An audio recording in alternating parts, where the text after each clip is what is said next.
Assalamualaikum warahmatullahi wabarakatuh. Salam sejahtera buat kita semua. Perkenalkan, nama saya Muhammad Sahdi, tempat bertugas di SMK Negeri 1 Lumut, Kabupaten Tapanuli Tengah. Baik, untuk pertemuan kali ini kita akan membahas tentang bagaimana cara mengatur sebuah pertemuan rapat. Sebelum masuk ke mengatur pertemuan rapat, di sini saya akan sedikit menjelaskan apa itu pengertian dari rapat ataupun pertemuan.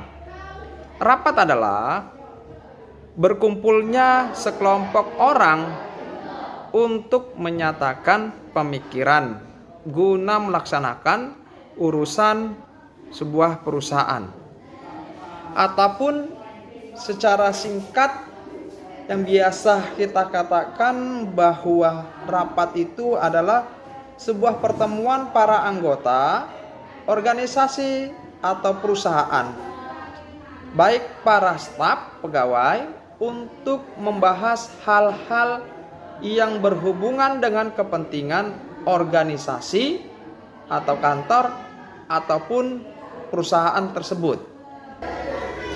Setelah kita mengetahui pengertian dari rapat, di sini saya juga akan menjelaskan fungsi-fungsi dari diadakannya rapat adalah yang secara umum sering kita mendengarkan fungsi rapat tersebut, diantaranya yang pertama untuk memecahkan atau mencari jalan keluar suatu masalah.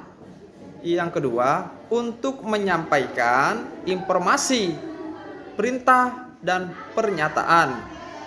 Yang ketiga, sebagai forum silaturahmi dan demokrasi, diharapkan peserta rapat dapat ikut berpartisipasi kepada masalah-masalah yang sedang dikemukakan. Yang keempat, sebagai alat koordinasi yang baik antara peserta rapat dengan perusahaan. Yang kelima, menampung semua permasalahan dari arus bawah ataupun bisa dikatakan para peserta. Yang keenam, sebagai sarana bernegosiasi. Dan yang terakhir, ada dia ketentuan hukum. Setelah kita mengetahui definisi dari pengertian rapat dan fungsi-fungsi dari rapat, di sini kita akan kembali bagaimana cara untuk mengatur sebuah pertemuan rapat. Hal yang penting dalam proses pelaksanaan pertemuan rapat yang perlu kita ketahui, yang pertama itu proses dalam pembuatan undangan rapat. Undangan rapat ini dimaksudkan siapa saja peserta yang akan kita undang. Kemudian dalam proses pembuatan undangan rapat, kita harus menentukan alur tujuan dari sebuah pertemuan rapat tersebut. Setelah selesai surat undangan dicetak, kita akan menyampaikan kepada ataupun memberikan surat undangan ini kepada pihak-pihak yang akan kita undang jauh hari, minimal paling setidaknya 3 hari sebelum pelaksanaan pertemuan rapat. Surat undangan sudah disampaikan kepada para peserta undangan. Kemudian setelah surat undangan rapat diberikan ataupun disampaikan kepada para peserta undangan, 1 hari sebelum pelaksanaan pertemuan rapat, kita akan melakukan konfirmasi kepada peserta rapat apakah undangan rapat telah diterima atau tidak. Setelah proses undangan rapat selesai, maka selanjutnya kita membutuhkan yang namanya persiapan, baik itu peralatan perlengkapan, dan tenaga ahli.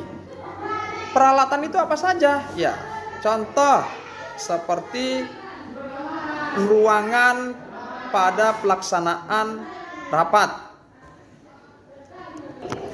Selain dari ruangan, perlengkapan dan peralatan rapat yang harus kita penuhi yaitu papan tulis beserta kelengkapannya, kemudian flip chart, kemudian buku catatan dan pulpen, laptop, LCD proyektor, dan sound system, dan dokumen rapat, kemudian air mineral.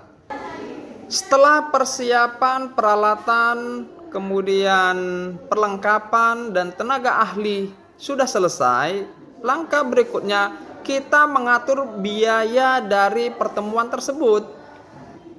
Kemudian setelah biaya pertemuan telah selesai dikerjakan, kita lanjut dalam proses bagaimana penyelenggaraan pertemuan rapat tersebut.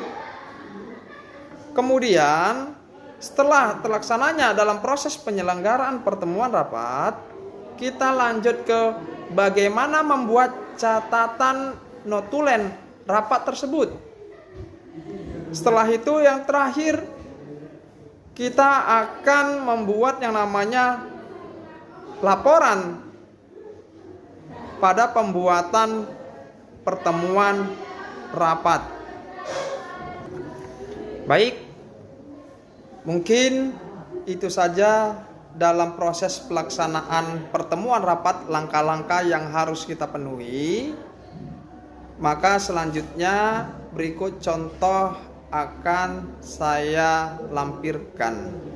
Terima kasih.